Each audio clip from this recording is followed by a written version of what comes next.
Τη Μεγάλη Πέμπτη που βάζουμε τα αυγά να βάψουμε, τη βουλιά την έχουμε εντωμεταξύ από κανένα 2 μέρες νωρίτερα. Είναι ένα λουλούδι, αυτό ένα χορτάρι και που κάτω έχει αυτές τις ρίζες.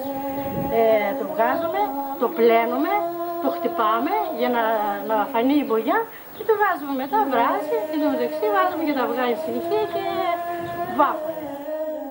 Καλώς ήρθες Πασχαλιά με τα κόκκινα τα αυγά. Καλώς ήρθες Πασχαλιά με τα κόκκινα τα αυγά. Στον Πεντάλοφο Τριγώνου, αλλά και στα περισσότερα χωριά του Εύρου, το Μεγάλο Σάββατο ή και κάποια άλλη μέρα της Μεγάλης Εβδομάδας, σε κάθε σπίτι οι νοικοκυρές έκαναν τις Πασχαλιές, όπως ήδη προαναφέραμε. Οι Πασχαλιές ήταν ειδικά ψωμιά που γινόντουσαν με τη γνωστή διαδικασία ετοιμασίας του ψωμιού, αλλά οπωσδήποτε με περισσή τέχνη και φροντίδα. Εδώ βέβαια η νοικοκυρά του σπιτιού έβαζε όλη της την τέχνη για να κάνει και την πιο καλύτερη Πασχαλιά. Την Πασχαλιά που την άλλη μέρα, δηλαδή την πρώτη μέρα του Πάσχα και μετά την εκκλησία, θα την πήγαινε σαν δώρο η νύφη στην κουμπάρα. Να συνεχίσουμε όμως εμείς τι γινόταν το Μεγάλο Σάββατο. Το βράδυ του Μεγάλου Σαββάτου, στην Ανάσταση, όλοι πήγαιναν στην εκκλησιά, κρατώντας στο χέρι μια λαμπάδα και ένα κόκκινο αυγό στην τσέπη.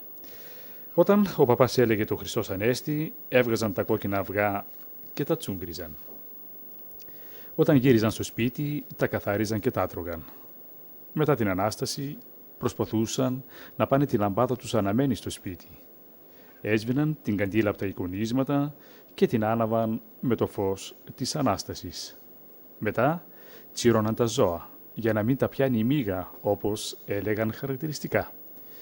Τις λαμπάδες μάλιστα της λαμπρής, σε ορισμένα χωριά, ειδικές γυναίκες τις χρησιμοποιούσαν για να εγκυτεύουν το κοκκινάδι, δηλαδή τη γνωστή μας αρρώστια, το ανεμοπείραμα. Την Κυριακή του Πάσχα, τα παιδιά έφερναν ένα κόκκινο αυγό γύρω στο πρόσωπό τους και έλεγαν «Καλώς ήρθες Πασχαλιά με τα κόκκινα αυγά».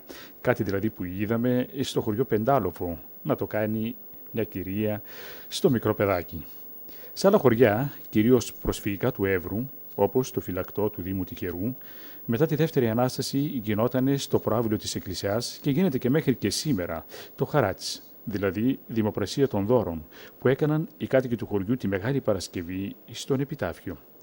Και όλοι το θεωρούσαν σημαντικό να πάρουν κάποιο δώρο, πετσέτα ή οτιδήποτε άλλο. Αφού λοιπόν η Πασχαλιά ετοιμαζότανε με τη γνωστή όπως προαναφέρουμε διαδικασία, την πήγαιναν στο φούρνο ή του δικού του σπιτιού ή στο γειτονικό σπίτι που είχε και μεγαλύτερο φούρνο και εκεί πολλές Πασχαλιές από τα σπίτια βέβαια της γειτονιάς ψινόντουσαν και στη συνέχεια αφού ετοιμαστούν πηγαίνανε ξανά πάλι στο σπίτι τους. Η Μεγάλη Παρασκευή ήταν η μέρα Πέμπτου.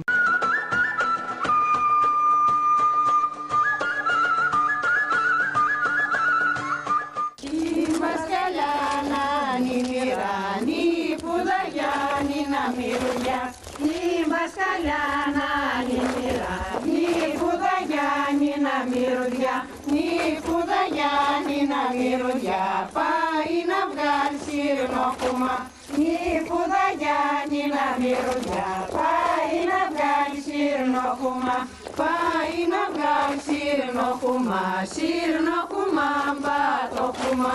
Πάει να βγάλει σιρνόχουμα, σιρνόχουμα